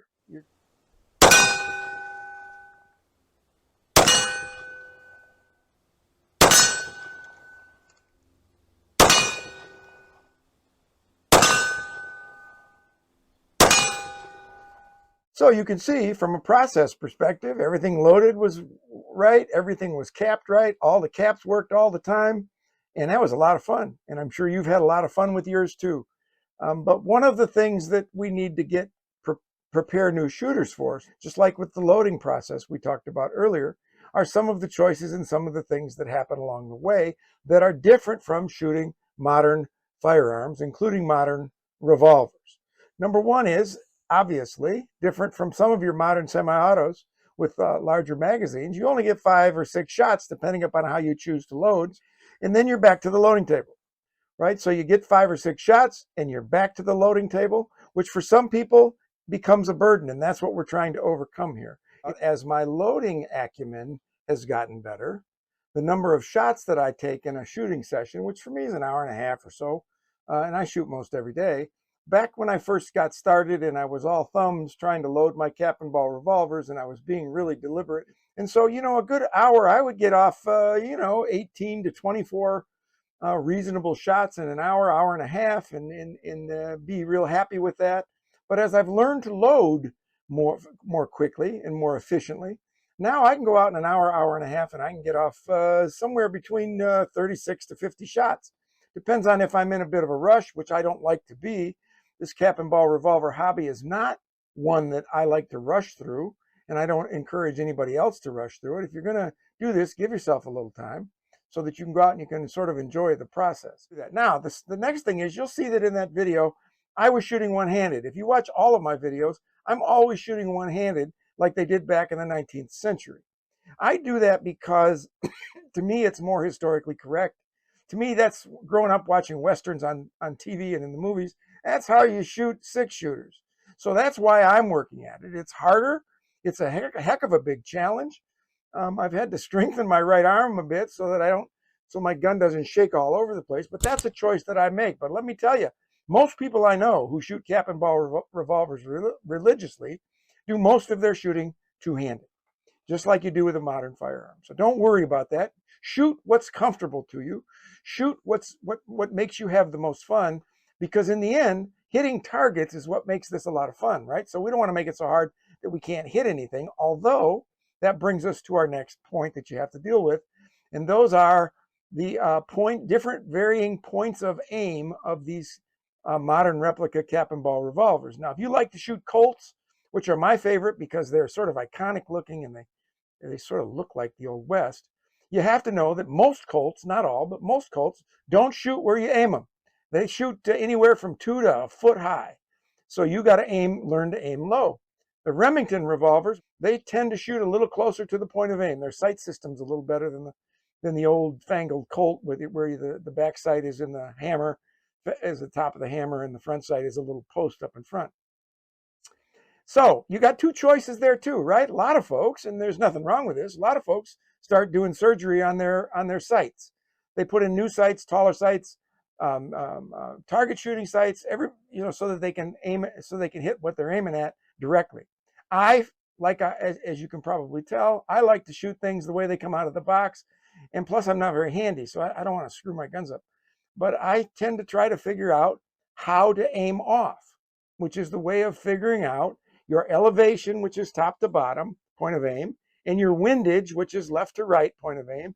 And I spend most of my early time with my new revolvers trying to figure out where I have to aim in order to hit the target. These are my ways, in my own head and in my own heart, of trying to be historically accurate to the time. Now, I'm sure back in the day they fixed their sights and doctored their guns and all that stuff. I've read it, I've seen it, I've heard it. I can imagine when their lives depended on it, absolutely. But you do remember the old saying with Colts, right? Aim at their belt buckle, hit them in the chest. And that's sort of the things we have to learn as we shoot cap and ball revolvers. So when you come out, you point right down the barrel, you think you've got the sight in, you pull that trigger on a Colt and it misses the target high, or it hits 1.5 feet higher than what you're aiming at. It's not you, brother and sister. It's you now being faced with the option of trying to figure out how to sight your gun in and where you have to aim left, right, up, down in order to hit the target that you're shooting at. Then we get into the disruptions. And from my perspective, the biggest disruptions to shooting has to do with percussion caps. Either percussion caps that blow off and blow back. Oops. So we lost the cap. Blowback. Percussion caps that don't go off. Percussion caps that go off and go fizz and the nipple's plugged. Hold the gun out there when you get one of those. The nipple must be plugged. Cap jams that fall down in the action of the revolver.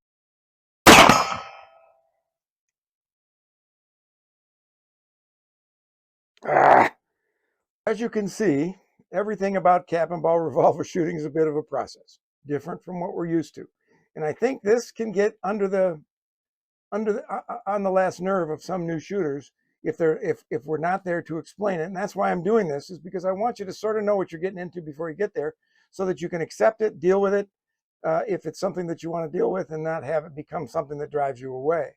Because I do think these are the kinds of things that drive people away. But when it all works, when it's all done, you're never going to find any more fun than shooting these cap and ball old 19th century reproductions of 19th century six shooters downrange and seeing holes go in your paper target, or hearing that steel go ring.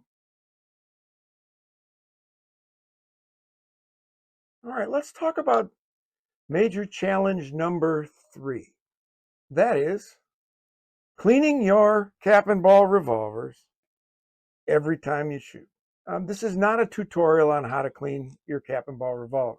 What I want to talk about more is the issue of cleaning, which I think, in the end, is one of the biggest barriers for new shooters to overcome when they think about getting deeply involved with cap and ball revolvers, right? So what I want to do here is I want to talk about the notion of cleaning, why we have to clean fairly regularly, and I'll talk about the process that I use. Not specifics to cleaning, but the process I use to determine whether I'm going to do a simple cleaning that takes me about 30 minutes after I have a session at the range, or whether it's time for me to do a deep cleaning, which is going to take an hour, hour and a half, and that's deep cleaning is when you tear the whole thing apart. So why do we have to clean these things every day? Well, as I've said before, black powder is dirty. Black powder is filthy. It gets into everything. It gets down in the grip frame. It's everywhere. And the other thing about black powder is that it attracts moisture. So if you shoot and you leave it set, for a long period of time, or even a relatively short period of time, I'm talking a week or so, maybe a little longer, without cleaning it up, without lubing it up, without using some rust preventers, without making sure your nipples are still going in and out, this stuff will start to develop rust real fast and your guns will rust. And while if surface rust, you can, with steel wool and some other things, you can figure out a way to get that off. But if you leave them for too long and you forget about them, which is easy to do, especially if you're used to shooting modern firearms, then what you're into is guns that rust up that might be ruined, and then they aren't going to run for you. So because black powder is corrosive, because it attracts moisture, we have to clean these guns every time. Now, let me be clear. I don't clean them the minute I'm done shooting. If I go out today and I'm going to put 40 or 50 rounds through one of my Cap Ball revolvers, and I'm doing it early in the day, I'm going to leave it till tonight. I might even leave it till tomorrow before I have time to clean them up. But nonetheless, I'm not going to put them away in the cabinet and forget about them. I'm going to clean them. And because I have so many of them, like some of you do, I'm sort of addicted to these things. I have to keep a spreadsheet on which ones I've shot, which ones I've cleaned, when the last time I tore them down to the studs and deep cleaned them was. Why do I clean regularly? Because I love my revolvers and I want them to keep working for a long, long time, right? It takes a little extra time, but I just see it as part of the process that starts with figuring out which one I'm going to shoot, going through the loading process, doing all the shooting, and then I'm not done, in my mind, I'm not done with that shooting session until that revolver gets cleaned. I mark it on my sheet so I know that I've cleaned it, and I put it away. It's just part of the process. And I hope that you too can come to see it as just part of the process and not allow a half an hour for a simple cleaning or an hour and a half for a deep cleaning, whether it's later that day or the next day. I would hate to see something like the need to maintain your guns, the need to clean your revolvers, be a reason why you don't want to shoot. And let's not forget, when we talk about cleaning, we think it's a problem to put a half an hour in when we shoot our guns every 3 days. Think back to the 19th century and during the Civil War. There's a lot of first-person accounts in history that talks about Civil War combatants, people on the frontier, spending most of their downtime when they weren't eating or sleeping, cleaning their guns. Because they know that black powder is corrosive. They know that if you don't keep them clean, they aren't going to operate smooth.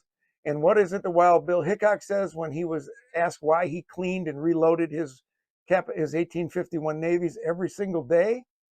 He said, because his life depended on it, he said, when I pull, I must be sure. Hey, back at the beginning of this video, I said if you stuck around long enough, and if you're watching me right now, that means you stuck it out, that I would give you a few ideas on how to overcome and accept these challenges and how to turn them into something that like for me and so many other people I know who are Cap and Ball revolver addicts, for a lack of a better word, or lovers, they have managed to make these challenges all part of the fun. And I know that might sound weird to brand new people involved, but it actually is part of the fun. So I've got a list of about 5 or 6 things that you can do and think about and try that will help you sort of navigate your way through the early days of your Cap and Ball revolver fandom to see if you can't find your way into something that becomes a long-term source of satisfaction and fun and enjoyment. Okay, the first one is, and I've talked about it earlier in the video, and I say this in almost every video I work in, Cap and Ball revolver shooting, black powder shooting is a hobby of patience. There's no rushing here. There can't be any rushing here. I mean, we are now stepping out of the modern times of a race where everything seems like it's a race and everything seems like it's, we got to get it done, we got to get it done, we got to get it done. Time is money, and all that nonsense that drives some of us, or so many of us, to strokes and heart attacks. We're stepping back when you pull out your Cap and Ball revolvers into the 19th century, where things were different. There was a different pace to life. There was different sources to, we didn't worry about clocks and times and days as much. It wasn't about getting to a meeting or getting here or getting there, your phone's going off, and all this stuff that goes on. It's a hobby of patience. And you know what? It's good for our health. It's been perfect for me because back when I was younger in my career, I was a pretty hard driving guy professionally. And what I have found is that as I've found my way into this black powder world, especially the Cap and Ball revolvers, because I enjoy them so much, that it has calmed me down. It has settled me down. When I go into this now, when I put my gun belt on, take my gun out of the cabinet and I gather my supplies and head to the shooting shack. I know that that's going to take me a couple hours, and if it takes me all day, you know what? The people around me know it takes me all day because I'm going to go out and enjoy myself, and I'm going to apply a lot of patience. And some of the people that I have found that think they want to get into it, that are used to just sort of the modern way of firearms, they have a real hard time finding those patients. And that leads us to number 2. Check your expectations when you arrive to the Cap and Ball revolver shooting scene. As we have said over and over again, so many people I know, and I've struggled with it early on, they have expectations derived from years of shooting, loading, and shooting modern firearms. And as I've said, and will continue to say to anybody who wants to hear it, this shooting has literally nothing to do with our experiences shooting, loading, and shooting modern firearms. This is its own sort of thing. And so we have to look at them as parts of the process. You know, this is a different deal. Give yourself permission to suspend your expectations about what you're used to and develop a whole new set of expectations around your black powder cap and ball revolver shooting. If you do, you'll thank me. Third thing, and this is hard for some of us, especially us males in the room. It's hard for me, it's hard for a lot of us. It's okay to ask people who know more than you do for help. It doesn't mean you're stupid, it doesn't mean you're weak, it doesn't mean you know. I don't care if you've been shooting modern firearms for 75 years. This is different. It's okay to seek mentors, whether they're in person, local gun clubs, or on YouTube channels. There's some great YouTube channels out there, 3 or 4 of them, 5 of them, that I really highly recommend. In addition to mine, of course, I recommend mine.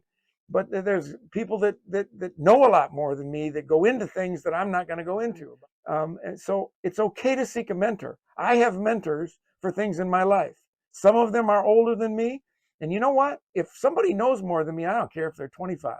I'm going to seek out the mentor who can give me what I'm looking for, and I'm going to do it and not be embarrassed by the fact that I don't know it. Somebody told me once in my other profession, there's no such thing as a dumb question. The only dumb question I've ever heard from students and other people in my life are the questions that don't get asked, and then it sets them behind the 8 ball. So don't be afraid to ask for help. 4, practice, practice, practice. That goes without saying. The more you do, everything's going to be awkward at the beginning. Your accuracy is going to be off, especially if you're shooting one-handed. Your accuracy is going to be off if you shoot two-handed until you figure out your points of aim. It's going to get better. Trust me. Practice. Put in some time. Think about what you want to do, and allow yourself the opportunity to fail first so that you can succeed later.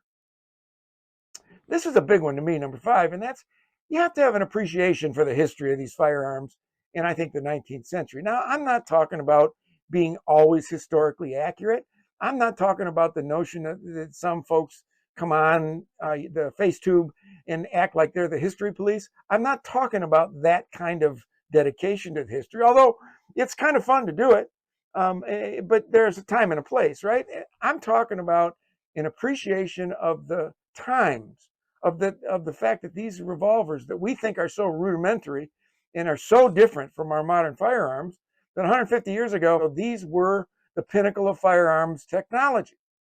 And don't get it wrong, cap and ball revolvers didn't go away when cartridges and conversion cylinders were made, because these are things people were familiar with, because distribution channels out west and across the country weren't like they are today. Just because they were available doesn't mean people could get them.